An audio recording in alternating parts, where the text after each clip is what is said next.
خلق لكم من أنفسكم أزواجا لتسكنوا إليها وجعل بينكم مودة ورحمة وقال نبينا صلى الله عليه وسلم النکاح من سنتی. میرے معزز علماء کرام، میرے عزیز دوستوں اور بھائیوں، نکاح کی نسبت سے ہم اور آپ اللہ کے گھر میں جمع ہیں. یہ خوشی اور مسرت کا موقع ہے.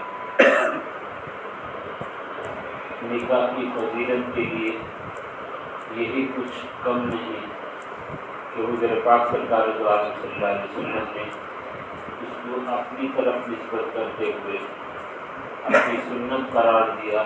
النکاح من سنتی، بلکہ نکاح تمام انبیاء علیہ السلام کی ایک مشترکہ سنت ہے. جب نکاح ایک سنت ہے اور سنت عبادت ہے تو عبادت کو جس طریقے سے ادا کرنے کا حکم ہے، حضور پاک سرکار دو عالم صلی اللہ علیہ وسلم کا طریقہ ہے، اس طریقے کے موافق ادا کریں تو یہ عبادت ہوگی اور عبادت کا اجر و ثواب ہمیں ملے گا. جس طریقے سے 2 رکعت سنت نماز پڑھتے ہیں فجر سے پہلے کی سنتی سے، یہ نماز سنت ہے اور اس نماز کو جیسے آپ علیہ السلام نے پڑھ کر سکھایا، پڑھ کر بتایا، اس طریقے سے ادا کریں گے تب تو یہ نماز سنت عبادت کہلائے گی اور یہ اس کا اجر و ثواب ہمیں ملے گا. اگر اس کے طریقے کے خلاف کریں گے تو وہ نہ سنت ہوگی، نہ عبادت ہوگی اور نہ ہی اس کا اجر و ثواب ملے گا. مثال کے طور پر 2 رکعت فجر سے پہلے کی سنت ہے، بغیر وضو کے نماز پڑھ لیا، نماز ہی نہیں ہوگی. یا قبلہ رخ سے ہٹ کر دوسرے جہت کے اندر پڑھ لیا، نماز ہی نہیں ہوگی. جب سنت ہے تو آپ علیہ السلام کا جو طریقہ سنت کے ادائیگی کا آپ نے بتایا، اس کو اس طریقے کے موافق ادا کریں گے تبھی وہ سنت کہلائے. اسی طریقے سے میرے دوستوں، نکاح جب سنت ہے تو نکاح کا آپ علیہ السلام نے طریقہ بتایا، تو نکاح آپ علیہ السلام کے طریقے کے موافق اگر کریں گے تو یہ نکاح سنت اور عبادت اور پھر اجر و ثواب اس کا.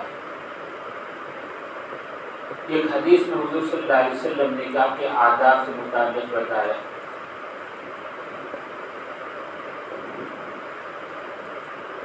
اعظم النکاح برکۃ ایسرہ مؤونۃ او کما قال علیہ السلام. فرمایا آپ علیہ السلام نے نکاح میں سب سے زیادہ برکت والا نکاح وہ ہے جو خرچ کے اعتبار سے بالکل ہلکا ہوتا. اعظم النکاح برکۃ ایسرہ مؤونۃ، نکاح کے اندر سب سے زیادہ عظمت والا برکت والا نکاح آپ علیہ السلام نے جو فرمایا وہ ایسرہ مؤونۃ، خرچ کے اعتبار سے انتہائی کم ہو، سادہ سیدھا نکاح. تو یہ نکاح کا ادب، نکاح کا طریقہ اور نکاح کی سنت آپ علیہ السلام نے بتایا. صحابہ کرام رضوان اللہ تعالیٰ عنہم کی تعریف دیکھیں.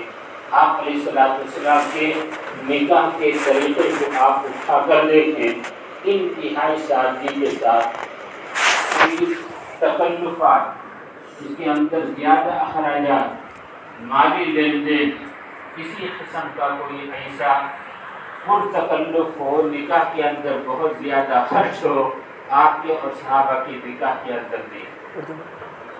آپ نے بارہا سنا ہو حضرت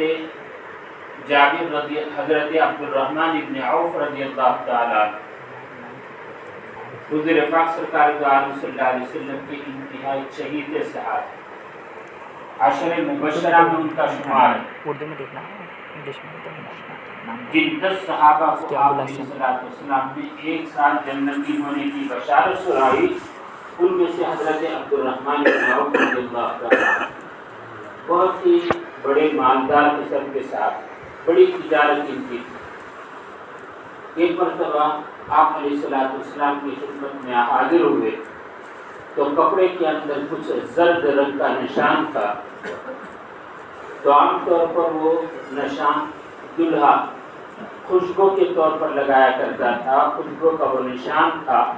دیکھ کر حضور پاک سرکار دو عالم صلی اللہ علیہ وسلم نے پوچھا ما ھذا، یہ کیا رنگ ہے، کیا نشان ہے؟ تو آپ علیہ السلام حضرت عبد الرحمن بن عوف رضی اللہ تعالیٰ عنہ نے جواب میں فرمایا کہ اللہ کے رسول صلی اللہ علیہ وسلم میرا کل نکاح ہوا، وہ نکاح کے خوشبو کا یہ نشان ہے۔ تو آپ علیہ السلام نے جب سنا اپنے چہیتے اور پیارے صحابی حضرت عبد الرحمن بن عوف کے نکاح کی خبر سنی تو کسی قسم کی کوئی شکایت کا لفظ ہو کہ مجھے اطلاع کیے بغیر آپ نے کیسے نکاح کر لیا، اتنے میرے ساتھ تعلقات دوستی، لیکن اس کے باوجود آپ نے مجھے کیوں نکاح میں نہیں بلایا، کوئی شکایت کا لفظ ہو؟ نہیں میرے دوستوں، ایک جملہ آپ نے شکایت کا زبان سے نہیں نکالا، بلکہ آپ علیہ السلام نے اس وقت جو فرمایا یا عبد الرحمن اولن ولو بشاہد، عبد الرحمن تم ولیمہ کرو اگرچہ تمہیں ولیمہ میں بڑا خرچ بکری ذبح کرنے کا کیوں نہ ہو۔ تو بکری ذبح کر کے ولیمہ کرنا، اس وقت تو بکری ذبح کرنا بہت مالداروں کے ہاں ہو سکتا ہے، عام طور پر کھجور سے فقر و فاقہ کا زمانہ ولیمے کا انتظام ہو جاتا۔ حضرت عبد الرحمن بن عوف رضی اللہ تعالیٰ عنہ کو فرمایا تم ولیمہ کرو اگرچہ تمہیں بکری ذبح کرنا کیوں نہ۔ تو میرے دوستو، آج کل کے زمانے کا اگر ہم جائزہ لے کر دیکھیں، ہمارے رشتے کے اندر کوئی نکاح ہو گیا ہو اور ہمیں اطلاع نہ ہوئی ہو تو وہ آپس کے رشتے ٹوٹ جاتے، بات چیت بند ہو جاتی، ہم ایک دوسرے سے صورت دیکھنا، ہم کلام ہونا پسند نہیں کرتے۔ یہ کیوں؟ صرف اتنی کہ نکاح کے اندر مجھے کیوں نہیں بلایا، بلایا بھی ہو لیکن راستے میں کیوں مجھے بلایا، گھر کے اندر آ کر عزت سے کیوں نہیں بلایا۔ یہ بہت بڑی شکایت، یہ صرف نکاح کے دعوت کے اندر۔ آپ علیہ السلام حضور صلی اللہ علیہ وسلم صحابہ کی انتہائی مہربان گوشت، لیکن ذرہ برابر آپ کے زبان سے شکایت کے الفاظ۔ میرے دوستو، یہ وہ ہے سیدھا سادہ نکاح کہ جس کے بارے میں کوئی شکوہ شکایت نہیں۔ آپ علیہ السلام نے نکاح کے بارے میں فرمایا تو ولیمے کا حکم۔ شریعت کے اندر نکاح کا جو طریقہ ہے، نکاح کی شرائط و ارکان ہیں، ایجاب و قبول، لڑکی کی جانب سے ایجاب، لڑکی چونکہ نکاح کے مجلس میں حاضر نہیں ہوتی تو لڑکی کی جانب سے کوئی وکیل، اس کا باپ یا کوئی ذمہ دار، اور لڑکے کی جانب سے قبول اور 2 گواہوں کا ہونا اور مہر کا ذکر۔ نکاح کی کل حقیقت اتنی، ایجاب و قبول رکن ہے اور 2 گواہوں کا ہونا شرط ہے، اور ولیمہ کا ذکر اور مہر کا ذکر۔ اگر مہر کا ذکر نہ بھی ہو تو نکاح ہو جائے گا، مہر دینا پڑے گا، تو شوہر کے ذمے مہر کا وجوب ہے، مہر دینا ہے۔ اور دوسرا یہ حدیث کے اندر جو فرمایا شوہر کے ذمے ولیمے کا انتظام کرنا ہے۔ پورے نکاح کے اندر شریعت میں یہ 2 ہی قسم کے خرچ ہیں، ایک مہر کی ادائیگی اور دوسرے ولیمے کا انتظام، وہ بھی حسب سہولت، کوئی سودی قرضہ لے کر گھر مکان اور جائیداد بیچ کر، یہ نہیں، جیسی جس کی سہولت۔ یہ 2 ہی نکاح کے اندر شریعت میں کل خرچ ہے، اور غور کریں یہ 2 خرچ شوہر پر ہے، لڑکے پر ہے، لڑکی والوں پر کوئی خرچ نہیں۔ تو اتنی سادگی کے نکاح کو آج کل غیروں کے ساتھ اختلاط اور میل جول اور ان کے ساتھ تعلق کی وجہ سے ہم نے نکاح کو ایک بوجھ بنا لیا، اور خاص طور پر لڑکی والوں پر شریعت نے کوئی خرچ مقرر نہیں کیا، لیکن لڑکی والے نکاح کے اندر انتہائی پریشان ہوتے۔ کتنے ایسے واقعات، بچی کا نکاح کرنا ہے، گھر میں 2-3 بچیاں ہو گئی، اب یہ باپ سعودی چلا گیا، اس لیے کما کر لا کر بچی کا نکاح کا انتظام کرنے کے لیے ہے نہیں کہ میرے دوستوں یہ حقیقت ہے کہ نہیں؟ کیوں ہوا؟ لڑکی کے نکاح کو ہم نے بوجھ سمجھ لیا ہے۔ لڑکی کے نکاح کے اندر کیا بوجھ ہے؟ کوئی ایک بوجھ شریعت نے لڑکی والوں پر نہیں رکھا۔ حضرت شیخ الحدیث مولانا زکریا صاحب نمبر اللہ مرقدہ، جن کی ہم فضائل اعمال کتاب پڑھتے رہتے، سنتے رہتے، سارے عالم کے اندر ان کی کتاب پڑھی جاتی، سنائی جاتی، ان کی کتابوں سے لاکھوں کروڑوں نہیں سارے عالم مستفید ہو رہا ہے۔ ان کی 2 بچیاں تھیں۔ ایک مرتبہ شیخ الحدیث مولانا زکریا صاحب رحمۃ اللہ علیہ اپنے گھر آئے اور گھر والوں سے کہا کہ اصل بات میری 2 بچیوں کا نکاح ہونے والا ہے، ان کے نکاح کے لیے تم انتظام کر دو۔ ظہر بعد یہ بات ہو رہی ہے، عصر کے بعد نکاح۔ گھر والوں نے کہا اگر پہلے ہی اطلاع ہو جاتی تو بچیوں کے ذرا کپڑے وغیرہ کا ہم انتظام کر لیتے۔ تو حضرت شیخ الحدیث رحمۃ اللہ علیہ نے جواب دیا، میں تو یہ سمجھ رہا تھا کہ گھر میں بچیاں کپڑے پہنے ہوئے ہی رہیں گی۔ کیا مطلب؟ جس کپڑے کے اندر بچیاں گھر میں رہ رہی، اسی کپڑے کے ساتھ بچیوں کا عصر کے بعد نکاح۔ اور کس سے؟ حضرت جی مولانا یوسف صاحب رحمۃ اللہ علیہ اور حضرت جی مولانا انعام الحسن صاحب رحمۃ اللہ علیہ، یہ دونوں بزرگ ہمارے اور آپ کے مقتدی حضرت جی، ان دونوں کے ساتھ 2 بچیوں کا نکاح ہو رہا ہے۔ کتنا بابرکت نکاح میرے دوست!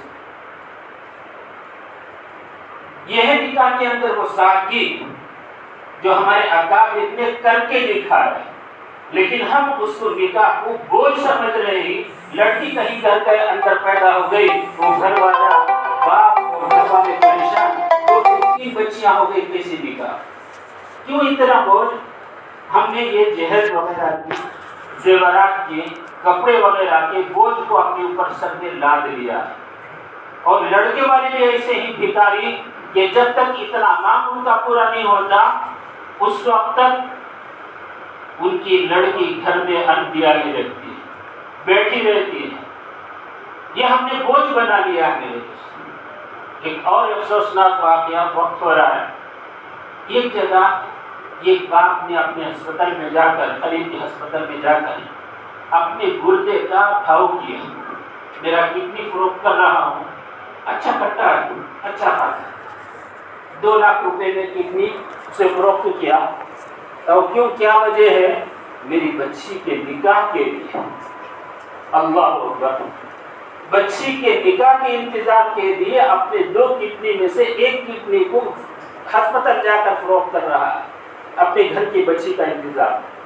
کتنی شرمندگی کی بات ہے میرے دوست! ہم اور آپ لڑکے لڑکی والے تو ہی، اگر اس مجلس کے اندر ہم دل میں اللہ کا خوف رکھ کر اللہ کے گھر میں عزم کر لیں، پختہ ارادہ کر لیں، ہم اور آپ کہیں بھی نکاح کے موقع پر 1 پیسے کا مانگ نہیں کریں گے، چاہے ہم گھر والے لڑکے والے ہوں یا لڑکی والے ہوں، دل کے اندر یہ عزم لے کر اٹھیں، انشاءاللہ یہ گھر میں ہماری بیٹیاں جو برسوں بیٹھی ہوئی ہیں، ان برسوں بیٹھنے کا موقع نہیں ملے گا۔